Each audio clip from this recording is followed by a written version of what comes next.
Trump objectively hates Mexicans. I don't even think that's really an opinion at this point. It's so obvious that he hates Mexican people just because they're Mexicans. It's possible he doesn't actually hate them, but he just knows that it's a very easy target to unite people. Honestly, he probably hates them too. I had a friend who was conservative. We don't really talk anymore, but and we did. And we spoke about Trump. He said that, oh, Mexican people love Trump. And I said, I don't. None of my friends do. None of my family does. It's like, oh no, only informed Mexican people. All, I should say, informed Mexican people love Trump. What? He does not believe we are even people. I'm only showing the dehumanization that Trump's been doing, as well as just how wrong his claims are. First of all, with the dehumanization, he literally has said, and I quote, these aren't people, these are animals. He literally said that. Yes, it was kind of taken out of context a lot. But if you even listen to the context, he never explicitly says that it's this group. He just says these people. What he says, not even, he doesn't say these people, he says these animals. Because he can't humanize them. And he's been doing that for a long time. I think when he said in 2015, when Mexico sends its people, they're not sending their best. They're not sending you. They're not sending you. They're sending people that have lots of problems. And they're bringing those problems with us. They're bringing drugs. They're bringing crime. They're rapists. And some, I sure, are good people. He doesn't exclude. He says all. All Mexican people. All are animals. All are rapists. He just says they are. He doesn't say this, I don't know, 1% are. No, he makes it seem like it's all of them. And with like the first quote, it's very obvious dog whistle. It's such an obvious dog whistle. He doesn't have to explicitly. One of the reasons why he doesn't explicitly say it is to make it more obvious that it's a dog whistle. I believe even if he did say it, it would still kind of be bad. It'd be very problematic. He's still trying to dehumanize people. Dehumanization is never a good thing. It doesn't really matter how bad you are. If you dehumanize them, you can do whatever you want. Especially because there's no basis in facts behind this. There's no evidence. He says that they're bringing crime and drugs when that's just not true. Maybe these small percent, like 1%, 0.5%, it's the same thing with Muslim people, saying that they're all terrorists.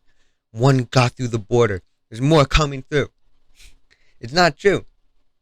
In a study done, they looked at El Paso and found that it's one of the safest places in the entire United States of America, and 80% of it is Mexico. We also heard from the National Institute of Health saying that they're at lower risk for any violence. You're more likely to be violent if you were a Mexican born in America than if you were a Mexican born in Mexico coming to America. So it's just not true. This is just saying they're just not true. They're just objectively false. They are objectively not true. The numbers show it. And yes, numbers can be misleading, especially when it comes to social things. Social things are very often very complicated. But here, he's saying that they bring more crime in. When if you look at the statistic, they're not bringing the crime in. It's not them. But it's also not the people born here. And he's also trying to roll that back. He's trying to make it so that Mexican people born in America lose their citizenship. But that's for another day. Oh yeah, he also hardcore praised what's called Operation Wetback. I'm not even joking. That's the name of it. Eisenhower in the 50s enacted one of the most vicious, cruel, downright despicable programs in all of American history called Operation Wetback. He named it a goddamn slur. It's like if you just called it Operation Hard R or any number of things. And he was praising it. He was praising Eisenhower for it. He was saying that because Eisenhower pushed them so far up past the border, they never came back. But he also ignored the intense human rights violations, which I'll go over more in another video. But I do believe that I have shown just how obviously Trump hates Mexican people. He uses them as well for points. He uses them to rally his base, to say, look at this. This is the enemy. It's not me. It's not the person making the changes. It's not the person in power deciding all this. No, it's these random people. They're statistically shown to not be violent.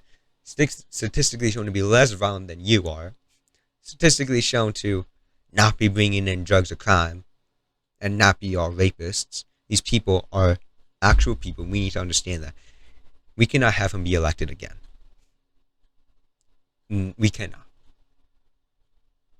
It will be hell to pay if he is elected again. Hell. He has said that he's going to be a dictator. Yes, he only said for the first day or whatever, but he literally admitted that he's going to be a dictator. Come on.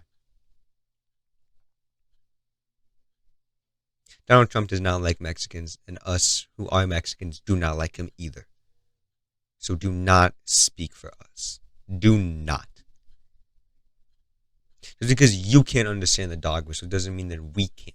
Just because you don't give a shit that he's saying that we're animals doesn't mean that we don't care that he's calling us animals for our blood and for our skin.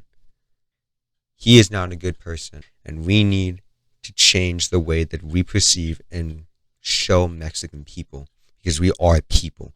We are people. We are not animals. We are not all rapists or murderers or drug dealers or cartel members. We are not.